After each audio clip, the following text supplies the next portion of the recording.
Hello and welcome to my presentation on the use of polymers in COVID, where I'll be discussing the question, can molecules save lives? So, what are polymers? The word polymer comes from the Greek origin, meaning many and parts. Molecules or indeed polymers have a broad use in the chemical world, as well as in all industries such as sport, music, and even medicine. They are large, long chains of many-repeating subunits, also known as monomers, and are abundant in the natural as well as synthetic world. They often have useful properties such as high thermal conductivity, which allow it to be effective in its uses, as we will see later on. An example of a natural polymer is cotton, which has a soft consistency, which is good for fabric in clothing. And another example is DNA, which is made up of 4 types of monomer, and they form a helix.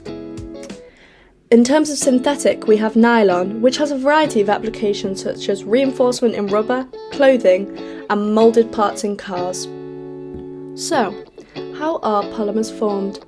There is 2 reactions that fit under the umbrella reaction term of polymerization, and these are step and chain growth. In this image, we can compare the 2 reactions throughout their reaction process, showing that chain growth produces longer chains quicker, compared to step growth, which visibly has an exponential relationship between concentration of polymer and average molecular weight. The first of these 2 reactions is chain growth. The chain growth reaction monomers are added one at a time, producing a linear relationship between average molecular weight and the conversion rate.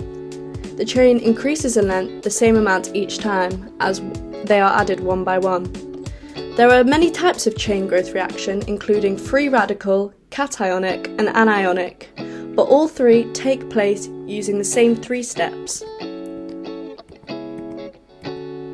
Initiation, which generates a reactive species to react with the first unit of monomer to form a reactive end. In propagation, this continues as each monomer is added and the reactive end grows, and so does the chain length. In termination, the chain deactivates the reactive end, which stops polymerization, and the chain finishes there. The other way polymers are formed is through the step growth reaction, and this is the other way of producing them. In this way, both monomers and polymers have the reactive ends, meaning varying chain lengths are produced, and it's not till later on in the reaction that longer chains are formed. Hence, it's exponential growth between monomer and the conversion rate. This process often relies on heterogeneous reactions, where 2 monomers are different but have complementary reactivity, such as a dicarboxylic acid and a diamine. This then leads on to the question, how can we use these polymers to help during a global pandemic, such as COVID-19? How do they aid us as humans? But first of all, we must look at COVID-19 itself. COVID-19, or SARS-CoV-2, was a global pandemic that started back in December 2019 in Wuhan, China, and is still around to this day, with many people experiencing long-term infections known as long COVID. It has affected large areas of the globe, with over 600 million cases. The coronaviruses are known for their distinctive spikes that resemble a crown, hence the word corona is Latin for crown. These can impact humans as well as animals, and impact 81% of carriers with mild symptoms such as a fever, cough, shortness of breath, and loss of taste and smell, and 5% showing critical complications such as respiratory failure. 6.8 million people have died from this, despite it having a duration as little as 5 days, so prevention is key in reducing this, and this is where polymers come into play. This animation shows the spread of coronavirus from January to April in 2020, from the epicenter in Wuhan in China to the surrounding countries, and this just represents how widespread this infection really was, and still is to this day. So, we've looked at the polymers and we've looked at what COVID is, but how do polymers play a role in COVID itself?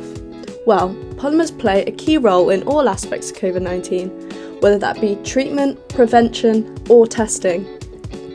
In terms of PCR testing, PPE, hand sanitizers, vaccines, or antiviral agents. Polymers improve the effectiveness of these, which allows the reduction of the mortality rate of this infection as well as number of cases.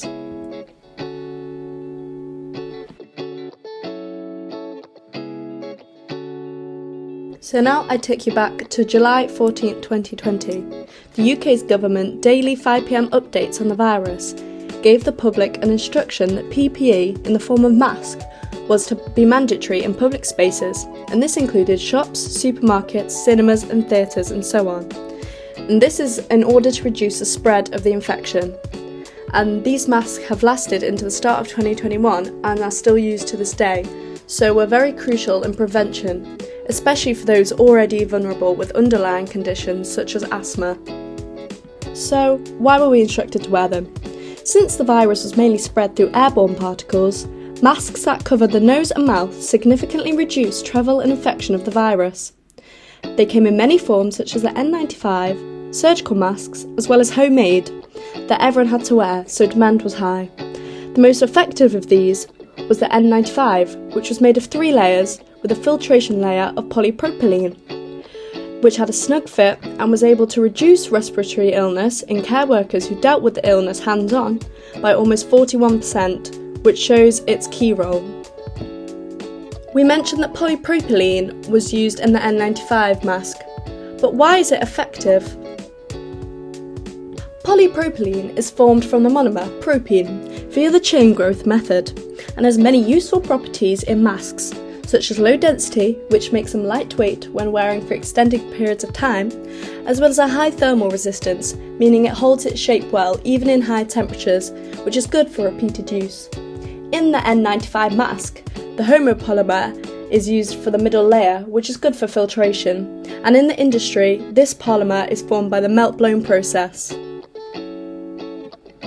The melt-blown process includes a single step where high-velocity air is blown onto melted thermoplastics, and in this case, polypropylene, from a nozzle, causing the filaments to break into short 10 to 20 centimetre fibres, and these are collected in a random arrangement, and this forms the non-woven polypropylene substance that is used in the N95 masks and is crucial for protection against the COVID-19 virus.